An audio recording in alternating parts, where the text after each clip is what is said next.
Welcome to 3. I'm Gill Gross, joined as always by Joel Drucker and Amy Lundy. We are heading into Rome, ultimately heading into Roland Garros, and Novak Djokovic and Rafael Nadal are both in very interesting positions right now. Carlos Alcaraz was champion in Madrid. We may touch on that as well, just recapping a tournament that, of course, Nadal and Djokovic did not participate in. Let's start with Novak, because the last time we spoke, he was still in Banja Luka. It was after his win over Luka Von Asch prior to his loss against Dusan Lajovic. But even more notable, likely than the Lajovic loss, was his withdrawal from Madrid.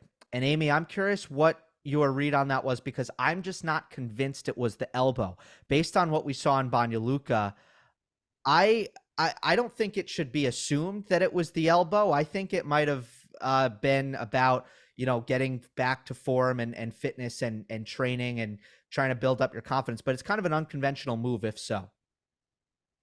Well, we've on this show talked many, many times about how Madrid is the outlier of the clay court tournaments because of the altitude. So if you're going to play yourself back into form, the bounces are going to be a little bit different there. Top spin is going to be weaponized there. It's really going to jump. So if there were any little injury or anything bothering him at all, that might not have been the ideal tournament to come back and play yourself into form. So it was a strategic decision, possibly, and he knows what he's doing. So I did read somewhere that the sleeve has come off in practice. So I think it's good signs and good sense. Yeah, and it came off in Banja Luka. Joel, just tracking, and I know you've done a lot of this with Nadal this year, just looking at, okay, what have his lead ups to Roland Garros typically been like? For Djokovic, this was kind of the deviation for me, because he hasn't played well in Monte Carlo in over 3 years. He hasn't played well the week after Monte Carlo in over 3 years. Even the year he made the final, he was not looking great of Belgrade, which was last year. But he's always kind of had his okay, if not back to 100, almost back to 100 at Madrid. And this year, obviously, he didn't even feel well enough to play it. Yeah, I think Novak is, these last few years, thinking a lot about how he manages his time and his energy. And there are these exiles he's taken because of some of his choices around vaccination and other things that how he manages his time and energy. He's going to be 36 this month. So where he plays, how he competes, and he's obviously as fit and as anyone probably has ever played the game, but still he wants to just manage things right. So I think Rome is going to be fine for him, assuming he gets probably, let's say, 3 matches, maybe more. I mean, he's won the tournament 6 times and he won it last year. So I don't know. It is interesting. It is interesting, his whole management of time and energy and what makes him feel in the right place. And these guys like him and Nadal and Federer's this way too, these guys who've won so many majors, they've been taking the whole training fitness thing. It's a whole new levels that the game's never seen before. So I don't know. We'll see. You have the 2-week Masters thing in play now, which is new this year when it comes to Madrid and Rome. I do think that helps Djokovic in this case, and also throws off kind of the perception of how long he has. Because normally if you pull out of Madrid, it was, oh, there's 3 weeks until Roland Garros and you're pulling out of a tournament. Now there's 3 weeks until Roland Garros at the start of Rome. So the whole timing of it is different. But also, I think best of 3 matches, day off, 96 draw, just the format, I do think it's actually going to be beneficial for Djokovic in trying to build himself up instead of this 1-week match every day kind of craziness. Well, it kind of spaces its way in. And for Novak with the 96 draw, he gets a bye. So he's starting at 64. So he's starting a 64-player tournament in his mind that other guys have played. So he kind of phase in, get a little more comfortable with the grounds. There's something, it'll be interesting as the years go on. We were talking about this earlier, Gill, about how the whole managing of the 96 draw, how you go about doing that. And it's 2 out of 3. So it's not a 2-week 128 slam with best of 5. So I think it's beneficial for the players that have a lot of money and resources because they can rent their house, which Djokovic typically does. They get there early. I saw that he's already sparring with Sinner. Settles in. He's comfortable. He's got friends in all these large world cities. He doesn't have to stress about the cost of putting up his agent, manager, coach, physio, all that, because he's fluid. He's got a lot of cash. Now, if you're a lower ranked player or a mid ranked player, these types of situations might get stressful. Like you're staying in a hotel, you're putting up other people in a hotel. But for Novak, I think he's comfortable and he gets a chance to settle in and he develops a rhythm and he's like, okay, we're going to be here 2 weeks. I'm good. So I think just from a nuts and bolts perspective, it probably does benefit him. Well, it's like a 2-week duration, like a slam, except it's not 3 out of 5. You got to buy into 64. Yeah, it's a tidy kind of event that they can manage. I mean, it's different. I mean, that's what the Miami and Indian Wells were that with the 96, and now we have this in Madrid and Rome.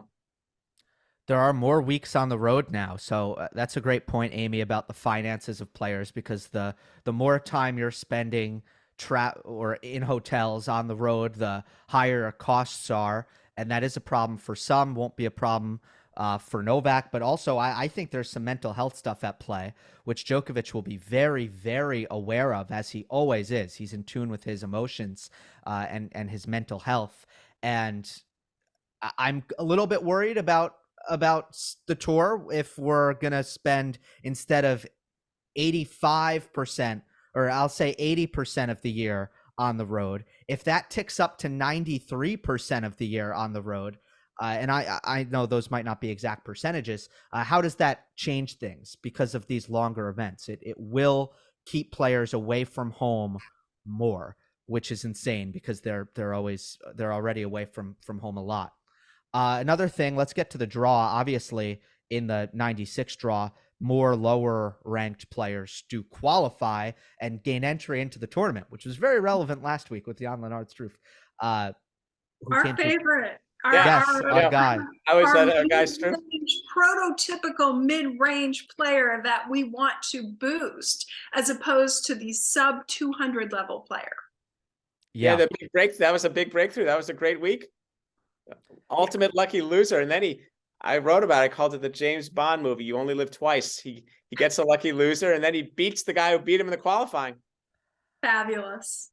Incredible. I've seen it many times. We all have, but never in a Masters 1000 semifinal with the rematch between the qualifier and the lucky loser who lost to the qualifier. Incredible. So yeah, we're happy for Struffy. We've always talked highly of him. Djokovic will get the winner of Luka Van Asch, who he played in Banja Luka, and Tomas Martin Etcheverry. Etcheverry's had a really good clay court season. Van Asch is the only teenager now that Alcaraz has turned 20. Van Asch is the only teenager in the top 100. But compared to what some of those 56 draws used to offer, it's as good as it's gonna get. Well, it could be a little better. I don't want to say that it's as good as it's going to get, but it's not as bad as it often would be with the loaded 56 format. So that's another thing. We also have Grigor Dimitrov. He's the closest seed with Djokovic. And then all the way on the bottom, the prospective quarterfinal. But you're forgetting, Gill, you're forgetting Wawrinka is in there, and he could easily beat Dimitrov, right? He could, and Wawrinka has Ivashka first. Wawrinka should beat Ivashka on clay, I believe, and then Dimitrov Stan would be a lot of fun. The biggest thing with Stan, I think, recently is I would hate to play him in the first round. I would hate to play him in the second round. Then I think his body starts to go on him. Yeah, I just think it would be like, old timers day or old rivalry day. It could be fun. I think the two of them would really enjoy playing each other. You're talking about Stan and as Novak. to the outcome. Go ahead, Joel. You're talking about Stan and Novak. That's right. Yes. Yes, Yes. agreed. Of course, absolutely, they would enjoy it. Absolutely.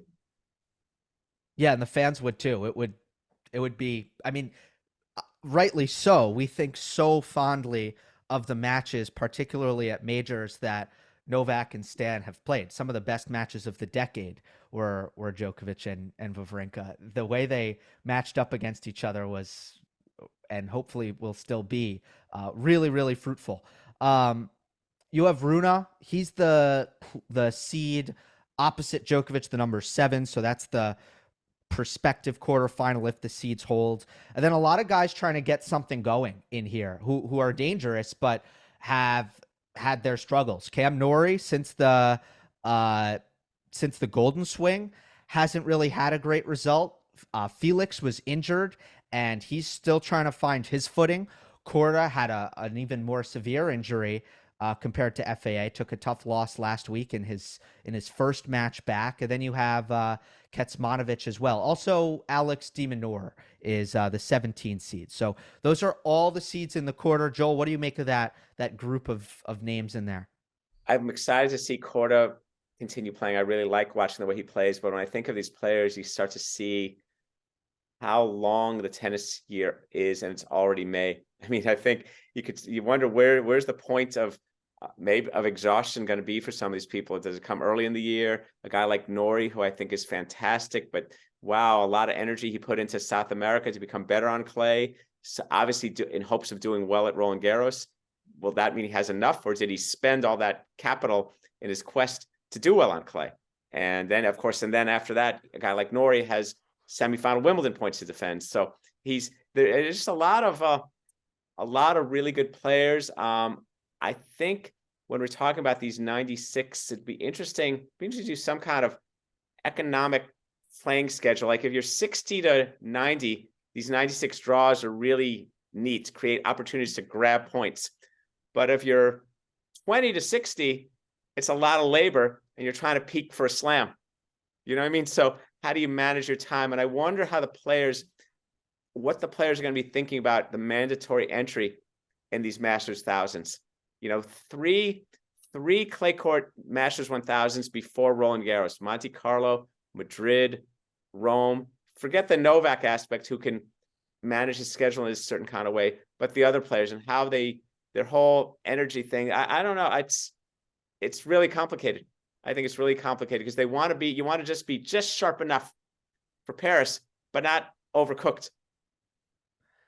Yeah, absolutely. And you do get the days off, so it's different. Instead of going back-to-back weeks where potentially you're playing almost every day, especially if you go deep in both, that's obviously a huge grind. And this is a totally different rhythm. I'm not sure exactly how players are going to feel about the physical aspect of it. It might be more restful than how it was before. But I think mentally is where I think it's not. Well, the long lead up, there's no cycle longer, no pre-slam cycle really longer than the pre-Roland Garros thing, which is good and bad all at once for a player. It'd be interesting to talk to a lot of players. How many matches between, let's say, the start of it, even in Houston, and in Roland Garros, how many matches is just right? 6, 10, 15? How many do you want to have? How many sets? How many tournament matches? What's been just right for Rafael? 25? Well, that's right. Well, there you go. So he raised the bar in a certain kind of way, but yeah. Yeah. What would be success for Djokovic at this tournament? Rome has been his best clay court event of his career. His overall record is 64 wins, 10 losses, 86% win percentage. The last time he's lost before the semis was 2013. So the consistency at this event, I would venture, I haven't compared it, to every event. I would venture to say it's been the most consistent event on his entire calendar has been Rome. But now he comes in having not really had a result over the course of the clay court season. It's very, very interesting. What would be success for Novak, Amy, in your opinion?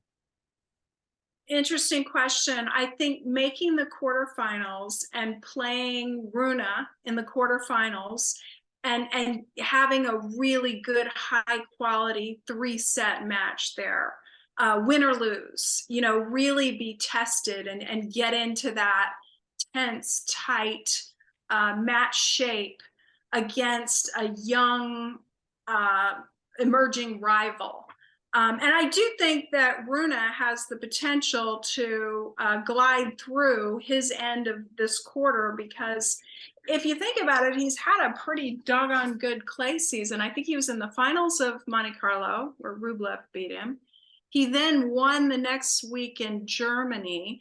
And then he lost in Madrid to the Spanish guy, ADF, in a weird match, like late night, super close, 3 sets, razor thin, wild atmosphere. That match could have gone either way. So he then took the rest of the week off, or 2 weeks, however long that was, 10 days. I think he'll probably be in pretty good stead. So if Djokovic can make it to that quarterfinal and play Rune, I deem Rome a success. Novak is ready for Roland Garros. Yeah, I like that. I think that's a great description, Amy. And then if it's further in Rome, that's bonus. That's bonus too. But that's several matches. He's in the thick of things, and yeah, and he's he knows his deal well enough to know, okay, all good. Of course, he'd like to win it too, but I think that's a good pinnacle. Yeah, I think that's great. I see where you're coming from. I agree. I think about the Alcaraz match in Madrid last year. Almost, he didn't win it, but if you can play. I was on another podcast. I have to interrupt you, Gill. I was on another podcast, and that match was brought up. And I said, Gill Gross always brings up that match on our show. Granted, it was a great match. It was one of the matches of the year, but that was like, for some reason that came up, and then you just brought it up again. Well, maybe if they play again, I'll get to stop talking about it. Yeah. But that was exactly what you were saying. Novak didn't win that match, but okay, you play a top player, you entrench yourself in battle with that top player and kind of go blow for 3 hours. You definitely get something from that, and you get kind of that I'm back feel. So I'm with you. Quarterfinal, awesome epic against Rune. I feel like he would feel even if he lost. All right, I have a couple of gears left, and I'm ready to do this in Paris. So I like that. Let's go to Rafa. He has withdrawn from Rome. This was last week. So he will go into Paris unless, and I know there's tournaments before, I don't think we feel like it would make any sense for him to play a Geneva or I don't know if it's Strasbourg or what the other tournament is the week before. Lyon. Thank you, Joel. That I don't think that would make any sense. So my assumption is that if he plays in Paris, it's cold turkey. Yeah, it sort of seems that way. And I think I wrote this about Nadal. I think his sense of what it means to be prepared is I need to have done some homework. I mean, in other words, I don't like predictions, counting people in or out, but I'm not leaning towards thinking that he may even play Roland Garros if he hasn't gotten match play. If he hasn't gotten match play, because that's part of what he deems, yeah, I'm ready to go. I've played matches. That's like, I wonder if he thinks, am I even worthy of competing in front of all of you and my opponents in the whole game if I haven't played some prior matches? It'd be great. Of course, it'd be great to see him there, but I'm concerned about that. Joel, you often bring up how, and it's a great point, how Nadal is a homework guy. He likes to do his homework, and that's how he feels ready. But if there's another competing factor within Nadal, it's that he loves to play. He loves to compete. I mean, absolutely loves it. So if the hip is ready, and that's a big if, you have these competing factors. Have not done my homework. I don't have my matches in. I love to compete. I love this tournament. What will win out? I'm just not sure about the hip yet. I don't know. That I agree with you. I think there is a possibility that he skips this tournament, skips Wimbledon, because you don't want your first match back to be on a slippery grass season. And then comes back in the US hard court season. But you know, the guy loves to compete, and I know he doesn't want to let himself down, and he doesn't want to let the tournament down and the fans. Yeah, there's so much at play. I mean, I don't know, because he's never been in this situation before. Maybe he thinks it's honorable enough to just give it his all, and Mhm. that is enough. Then you have the question of how concerned is he, or what are his plans long term? You know, it's in his head. So the R word, the retirement thing, is that playing into how he's looking at this event at all? It very well could be. And that shouldn't be taboo, because 365 days ago, Rafa Nadal was openly talking about not knowing if he was going to be able to continue because of the foot thing, and retirement was certainly on his mind as he went through Roland Garros and then happened to win it last year. It's such an interesting decision that he has to make. But then the other conversation is, does he have any chance to win it? You know, because we're talking about if he's going to play it. And then the second thing is, can he win it? And it puts us in a tough position, because it has never worked out well to say, no, he can't win in Paris. Some said it in 2020. Some said it in 2022. I said it in 2022. Luckily not 2020. But I said it in 2022, and it was wrong. So here we are again. Well, these are situations that make people wonder what the heck we even do for a living, because it's the realm of conjecture, right? It's pure speculation. And what do we know? And Rafa's body and how he feels. And right, okay, you're right. Because okay, am I ready to play 21 sets of clay court tennis? And of course, they say, well, you don't know until you see. I mean, there's so many ways you can talk about it. 9 ways to Sunday. Yeah.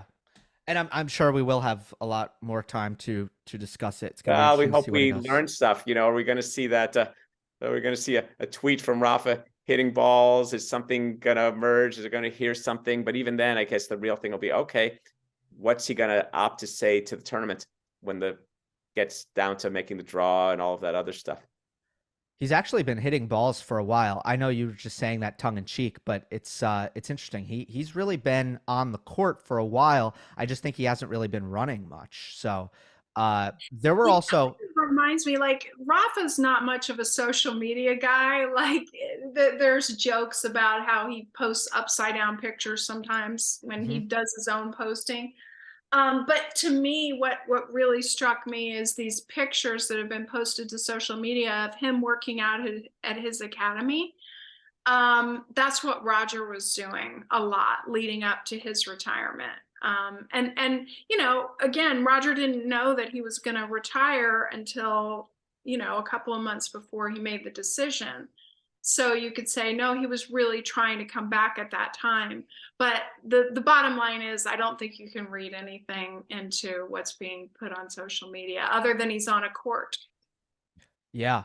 There are some Roger vibes, but we don't need to get into it. I mean, it is kind of how it is. But the whole like push back thing is something that we saw with Federer. It doesn't mean the result is going to be the same. It doesn't mean it is the same. But it does kind of bring you back to that and remind you of that. The last thing on Rafa that I want to say, I thought there were some positives in the social media post, Amy, as you tell us not to read into social media. I'm just going to do that. He didn't say I'm too injured to play Rome or something like that, or the pain, or it's not better. He basically said that I need to I forget the word that I had translated, but basically I haven't trained enough. Like I just need to climatize myself. That wasn't the word. To a point where I'm in good enough shape to play. The verbiage there, I thought, was a little better. Like I'm not still injured, but I'm also not ready to play Rome. It's kind of how I read it. Yeah, so it's interesting. Like Gill, I think you said it's, or maybe Joel, it's kind of out of the question that he would take a wild card in one of these. But let's just say it wouldn't shock me if he did. I don't have any knowledge or anything on that, but I mean, he has. You said that this particular scenario has never happened before, where he hasn't played a clay court tournament going into Roland Garros, but he has played some hard court tournaments where he wasn't 100% going into the U.S. Open, and it didn't necessarily work out well. I remember one that he lost to Lloyd Harris, I think, or maybe it was Jack Sock. But I think we have to assume that if he can go, he will. Right. It depends. I mean, as long as we're in the realm of language and all this, define it, how we define can. And see, in my belief, though, again, I'm not a predictor, is that Rafa can means I've done some of the assigned homework, which means I've played some matches. Yeah, the potential of a wild card in Lyon or Geneva is, the challenge with that be, wow, now you're committing yourself to possibly 3 straight weeks of competitive tennis. And might it be better to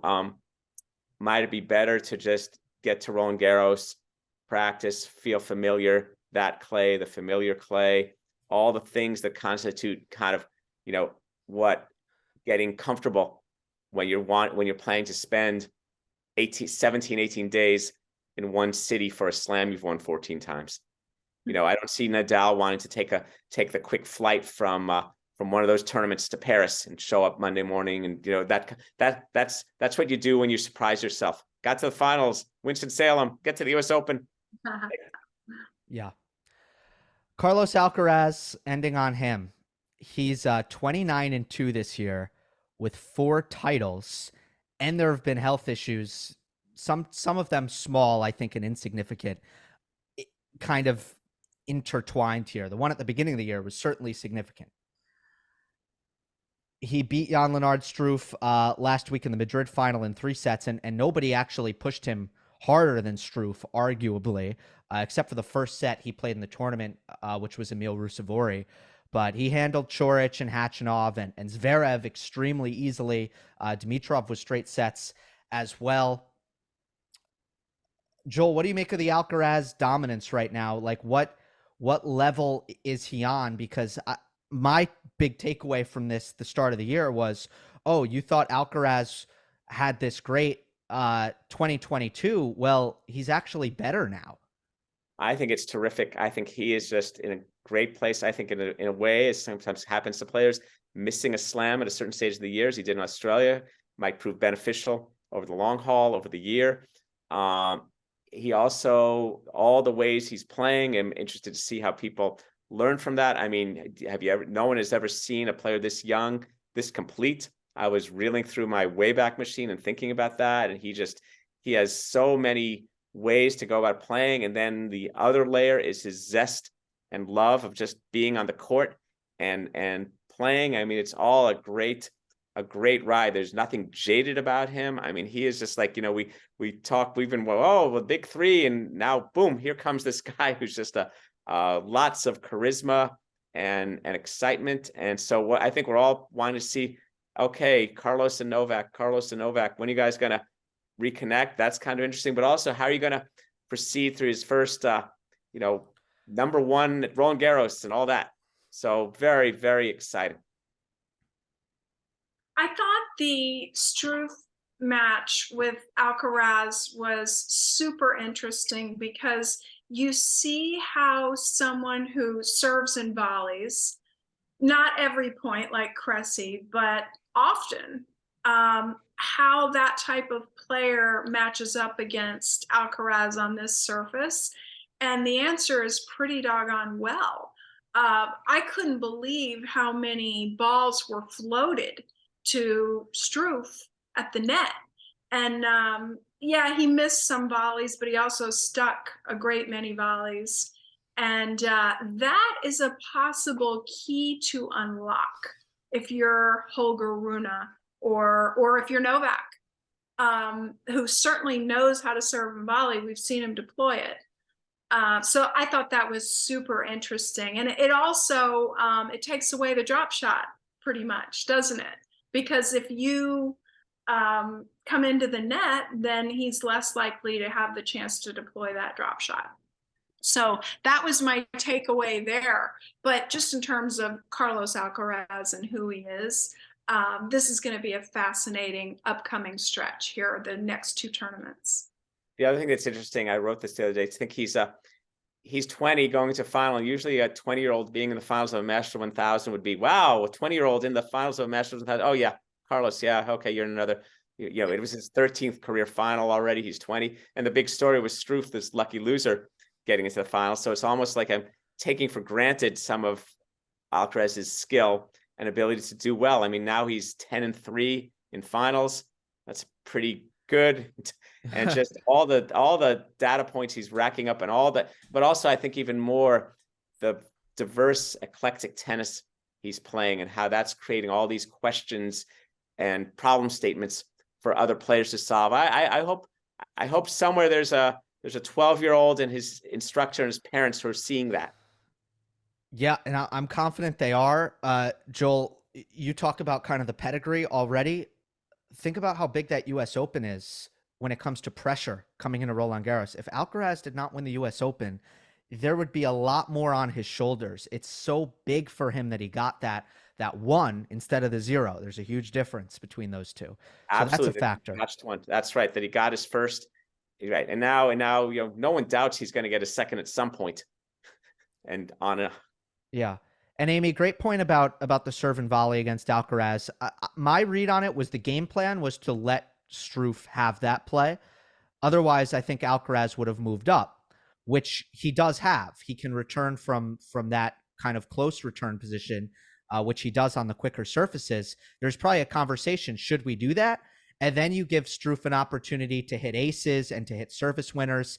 I think the decision was probably, nope, let's make more returns and make him execute the volleys. And as you said, a lot of the time he did. I think 73% of serve and volleys, Craig O'Shaughnessy had this number, 73% serve and volley, Struff won, which was mostly on first serve. So yeah, it did work, but Alcaraz still got it to not work enough. And I think you make a great point, because I haven't looked at the stat sheet, but I just know from watching the match that Struff's aces were down in that match. Particularly, might have been the second, maybe the third set, where his first ace came late in the set. So I think you make a good point that aces were taken from him. Yeah, he had 2 aces in the match heading into his final service game. He hit 2 in that last service game, which is going to boost his numbers a little bit. But yeah, way down. And only 25% unreturned serves for the match. So Alcaraz was making him play. And I think that was the plan. Use the speed, use the shot making. It was also interesting. Struff, I think, is the most aggressive returner in men's tennis. And that put a lot of pressure on Alcaraz's serve. And that's kind of probably the biggest weakness still of Alcaraz right now. So I think Struff attacks that weakness well, because if you hit a bad serve against Struff, your punishment isn't, well, now I have to play a baseline rally. That's the punishment against most guys. The punishment is, well, the ball's crushed into the corner and I have no chance. I also think, as you see, if players start to learn from the Alcaraz attack mode, and you see Struff is doing that, I think the metrics and how we evaluate the ebb and flow of matches is very different when there's frequent net rushing. Very different set of evaluation tools about what that means. And it's not about risk. It's about the application of pressure and what that does and how that impacts everything from the service return to the break point to all these different ways. It's such a whole different dynamic of how the match ebbs and flows. And so I think that's interesting. I mean, yeah, he makes 73% of those certain volley points, but how many are there? And do you make a good return? It's a little more of a different kind of poker game when people are coming to net frequently, for both the net rusher and the defender. Yeah, makes it fun for us, and it'll be very fun to watch Carlos Alcaraz play Rome for the first time in his career. We have Djokovic, we have Alcaraz, we don't have Nadal, unfortunately. We have a lot of players on the men's side who lost early in Madrid, so they should be ready to go here in Rome. We'll see how that plays out, and we'll have coverage, as always, after that. Remember, we're available on all podcast platforms. We appreciate it if you leave a rating and a review on Apple and Spotify. And if you're watching on YouTube, like, comment, and subscribe. We will see you next time on the next episode of 3.